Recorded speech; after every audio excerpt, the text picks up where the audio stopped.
Great to see you here again. My name is Luc de Custer, founder of the Custer Academy.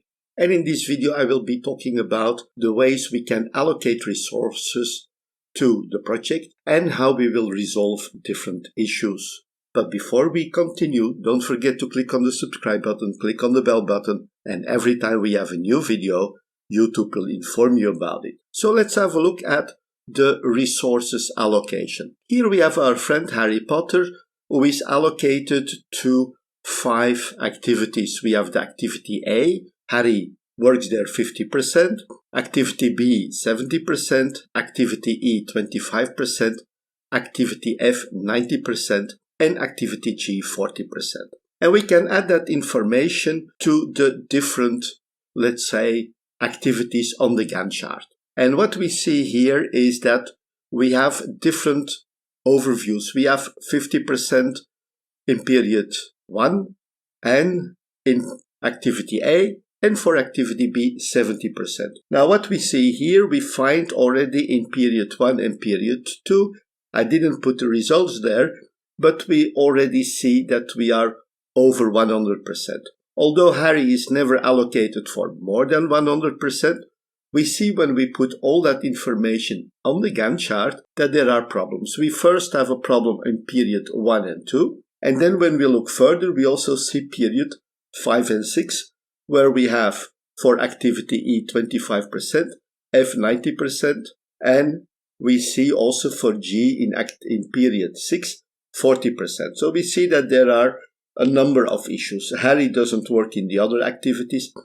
Now what's very important to see here is that the red activities have no slack. We cannot do anything with the slack here, and if we would extend or move the critical path activities, it would also extend the duration of the project. And that's something we normally don't want to do. We want to avoid that. Now let's have a look how we can resolve issues.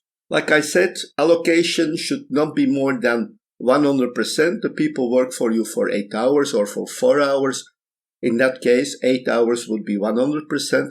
If they're assigned to your project for 4 hours a day, then 4 hours would be 100%. Overallocation when is happening when the total utilization of the resource is longer than foreseen, or it can also happen that we are planning overtime. Overtime is something we have to avoid during planning because it takes away the flexibility that we have later. Later we may be using the resources and we may have to use overtime. Another element that is that we have to limit that utilization to 100%. In the periods that I described before, we have to find a way that the total utilization of Harry Potter in our case is less than 100%. We have 2 ways to do that. First of all, smoothing. Smoothing, we use the slack to change the start and finish of activities without increasing the project duration. Now, we can move the activity, we can extend the activity as long as we're still within the slack, or we can combine the two, we can move the activity and we can increase the duration of the activity. The other element is leveling. Now, here we use a maximum utilization, we have a maximum utilization of the slack, but it's not possible to keep the duration unchanged. The duration will change, will increase. So these are the 2 possibilities that we want to do. When we look back at our example, what we did first or what we can do is to extend the activity A. Moving activity A wouldn't do anything. So I extend the activity so that the total allocation of Harry Potter over the periods 1 till 4 is not more than 100%. Now what happens here is that also the activities C and D are moved because they are the successors of activity A. Now doing this, what we already see immediately is that we have in fact our one problem that's already changed. We already have less issues here for the utilization of the activities that we have there. So we already resolved some issues, but we still have a problem at period 5 and 6.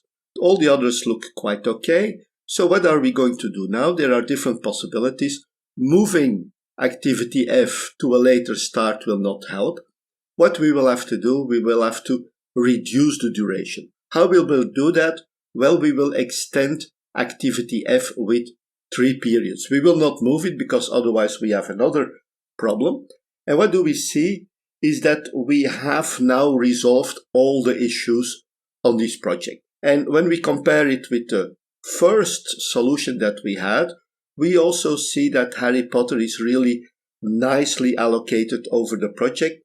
We miss in period 10 the 40%, but basically that's not really a big problem. That activity was also moved when we moved or when we extended activity A. So these are the elements. Now what we have here, very important to remark or to see, is that activity A, since we used all the slack, is also a critical activity. Now, when we look at this in Project Libre, we will find the same thing, only the difference is that we don't work on the weekends, and we see for the different activities, we see the same problem that we had before. We see a problem on the first 2 days, the last day of the first week, and the first day of the second week. Now, when we adjust all the elements that we did before, we find a new situation. This is exactly the same situation that we had before. Harry Potter is working 25% on activities A and B, 70% on activity B. We have Harry on activity E, which is a critical path activity with 25%.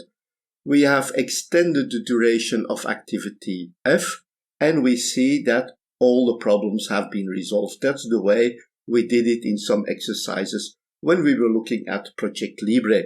So that was it, how to look at resources, how to evaluate them, and how to resolve resources issues. Before we stop, don't forget to click on the subscribe button, click on the bell button, and every time we have a new video, YouTube will inform you about it. Thank you very much, and I'm looking forward to seeing you in the next videos. Bye bye.